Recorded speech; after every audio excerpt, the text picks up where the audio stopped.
sa ospital ang CEO ng Ecomoda na si Roberto Solis matapos di umano ang matinding diskusyon sa pagitan ng kanyang dalawang anak ni si Armando Solis at Daniela Valencia. Nagsimula umano ang naturang diskusyon nang i-appoint muli ni Solis ang kanyang anak ni si Armando bilang presidente ng kumpanya.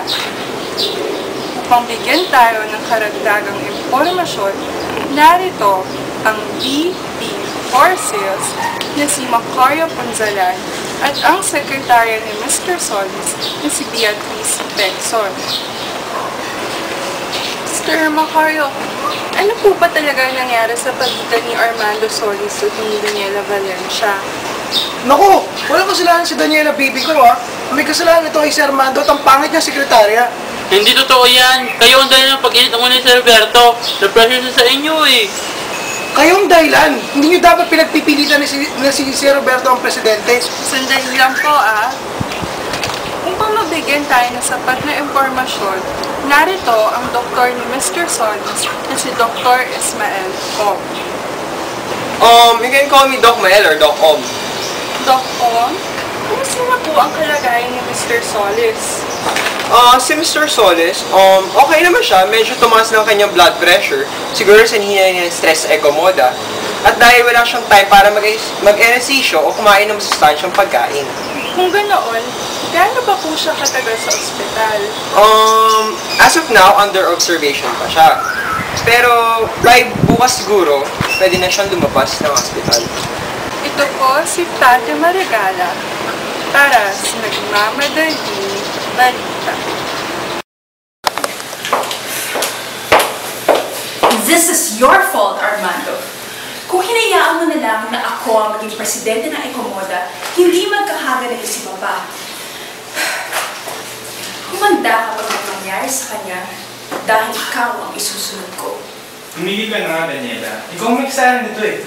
At si Betty, tantanan mo na yun kasi wala siyang kinalaman dito. Mawalang galang na.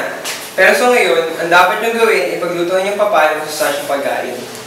What kind of food ang pwede sa Papa namin? Since hypertensive siya, kailangan ng inyong papa ng isang low-fat, low-sodium diet. At best of all, rich in omega-3. Ayun lang? Okay, Doc, you may go. Just go! Daniela, ako na lang pala magluto ng pagkain para kay Papa. No, Armando. I'll take care of it. Sumama ka na lang sa pangit na yun. Ako na nga, Daniela. Dahil pareho natin gusto ipagluto sa Papa, I challenge you sa isang duelo sa pagluluto. Okay, fine. Hindi ako yung tipo ng tao na madali sumuko. Tinatanggap ko ang hamon mo. Go, Armando. Go. Betty, tulungan mo naman ako. Hinamon kasi ako ni Daniela sa isang duelo para sa pagluto ng pagkain para kay Papa. Talaga? Ano ba kailangan mo? Ewan ko eh, basta yung may omega-3 daw dapat. Huwag mo yung pulo, Armando. Kaya mo yan. Ito naman ako palagi para sa iyo eh. Ito na, Betty, may best friend ulit. Yung yun na po. Thank you talaga, Nicolas, best friend ko. Armando, ito na yung po yung listahan ng mga omega-3 rich foods. Tinunan po ka ni Nicolas dyan, ha? Salamat, Betty. Halika na. Halika na? Halika na sa kusina. Ano ba, Betty? Kala ko ba kasi ikaw? Daniela, baby, kumusta na ang contest? Okay na ba? Pwede ba, Macario? Huwag mo akong ginugulo dito. Kung tinutulungan mo na lang kaya ako, edi mas okay, diba?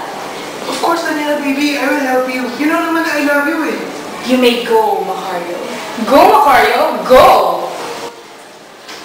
Tulad, Daniela, baby, ito na ang list ng omega-3 rich foods.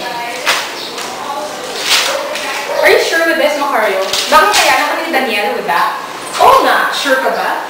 Oo naman, hindi na, magluto na kayo. Okay. As in my kitchen. There, oh my gosh, we're so blind.